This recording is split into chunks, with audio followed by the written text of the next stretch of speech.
बिस्मिल्लाहिर्रहमानिर्रहीम। आज अपने चैनल पे एक बेहतरीन बात और लोगों की परेशानी का एक बहुत बड़ा मसला बयान करने लगे हैं कि जादू क्या चीज़ है और ये किन लोगों पे असर करता है और इसका तोड़ क्या है। अगर आप चैनल पर नए हैं तो आप चैनल को सब्सक्राइब कर लें। आप कमेंट के ज़रिए मज़ीद भी मालूमात ले सकते हैं। इंशाअल्लाह आपका हर मसला कुरान और हदीस की रोशनी में आपको बयान किया जाएगा। तो सबसे पहली बात, ये जादू क्या वाकई बरहक है या लोगों की तरफ से ऐसी अफवाहें हैं या लोगों के ये सिर्फ जहन साजी है, इसके बारे में हकीकत क्या है। तो याद रखें, कुरान और हदीस की रोशनी में ये जादू बरहक चीज़ है जिसका ज़िक्र कुरान मजीद में भी आया है। आखिरी 2 सूरतों के बारे में बयान किया गया है कि हुज़ूर सल्लल्लाहु अलैहि वसल्लम पे जादू किया गया। उसके बाद वही नाजिल हुई जिसमें हुज़ूर सल्लल्लाहु अलैहि वसल्लम को बताया गया कि आप पे एक काफिर औरत ने जादू किया है। फ़लाँ कुएँ की मुंडेर पे चले जाएं, वहाँ एक रस्सी होगी जिस पे 11 गिरें होंगी। आप एक आयत पढ़ के एक गिरा खोल लेना तो आपकी तबीयत सही हो जाएगी। तो ये कुरान की आयत बता रही हैं कि जादू बरहक चीज़ है।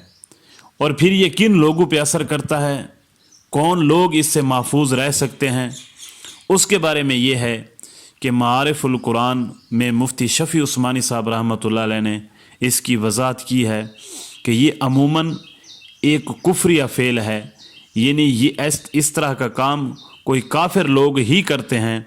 तो ये ज़्यादा उन लोगों पे असर करता है जो नापाक रहते हैं, जो साफ़ सुथरे नहीं रहते। एक बंदा अगर रोज़ाना कुरान मजीद की तिलावत करता है और रोज़ाना वो वज़ाइफ भी करता है, जो वज़ाइफ बिलखुसूस मोमिन का हथियार एक छोटी सी किताब है जिसमें बयान किए गए हैं, उसमें जादू के तोड़ के लिए वो बयान किए गए हैं कि क्या पढ़ना चाहिए, आखिरी 2 सूरतें पढ़नी चाहिए और इसके अलावा क्या क्या मामूलात होने चाहिए। तो जो बंदा वो मामूलात कर लेता है रोज़ाना, तो उस पे जादू असर कभी भी नहीं करता। और फिर ये जादू करने वाले कौन लोग होते हैं और वो किस तरह करते हैं और क्या सीखते हैं, तो उसके बारे में मारिफुल कुरान में यही आया है कि ये जादू जब किया जाता है किसी पे, तो इससे बंदा ईमानी लिहाज से कमज़ोर हो जाता है, दायरा इस्लाम से भी बाज़ औक़ात खारिज हो जाता है। क्यों? इसलिए कि जब ये जादू किसी पे किया जाता है तो इस वक़्त जिन्नात और शयातीन से मदद मांगी जाती है। तो आज भी यही है कि बंदा इस्लाम से तो खारिज हो जाएगा, अगर वो किसी अपने काम में शैतान से मदद मांगता है तो उसका मसला उस वक़्त हल हो जाएगा, लेकिन ईमान से ये बंदा खारिज है। तो ये अल्लाह रब्बुल इज़्ज़त की तरफ से इम्तिहान होता है। अल्लाह रब्बुल इज़्ज़त महफूज फरमाए, अल्लाह रब्बुल इज़्ज़त मरते दम तक ये कलमा की दौलत और ख़ात्मा बिल ईमान नसीब फरमाए। और याद रखें, सबसे बड़ी बात भी यही है कि अल्लाह रब्बुल इज़्ज़त की बारगाह में बजाय दुनिया तलब करने के कि फ़लाँ चीज़ आ जाए, फ़लाँ चीज़ दे दे, फ़लाँ चीज़ दे दे, ये तलब ना किया करें, बल्कि ईमान वाली मौत अल्लाह रब्बुल इज़्ज़त से मांगा करें कि जब इस दुनिया से जाएं तो उस वक़्त ज़ुबान पे हमारी यही कलमा ला इलाहा इल्लल्लाहु मुहम्मदुर रसूलुल्लाह जारी हो और आखिरी सांस हो और आंखें बंद हो जाएं। तो क्यों? ये ईमान के लिए ये शर्त है कलमा, जन्नत के लिए ये शर्त है। उस वक़्त तक आदमी जन्नत में नहीं जा सकता जब तक इस कलमा को नहीं पढ़ेगा।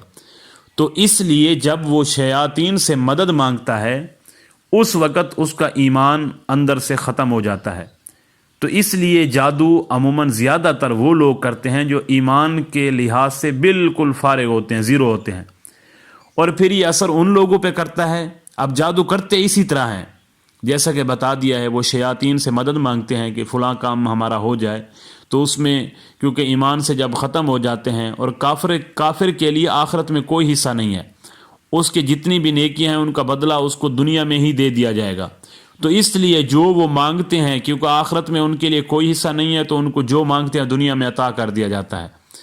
तो जो चीज़ वो किसी के ख़िलाफ़ मांग रहे हैं या किसी के हक़ में मांग रहे हैं, तो उसका जादू इस तरह असर कर जाता है, वो यही चीज़ के शयातीन से मांगते हैं। और नापाक लोगों पे जादू असर करता है। और इस जादू का तोड़ क्या है وہ جو وظائف بتائے ہیں، آپ مزید بھی ہمارے چینل کمنٹ کے ذریعے آپ معلومات لے سکتے ہیں، واٹس ایپ کا نمبر بھی دیا گیا ہے، تو اس وقت آپ ہم سے مزید معلومات بھی لے سکتے ہیں کہ اگر یہ مسائل پیدا ہو گئے ہیں، یہ علامات پیدا ہو گئے ہیں، آپ ہمیں بتائیں کہ کیا واقعی ہی اس پہ جادو ہوا ہے یا کوئی اور بات ہے۔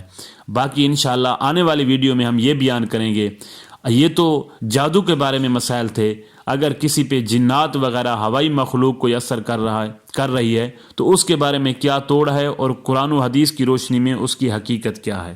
السلام علیکم۔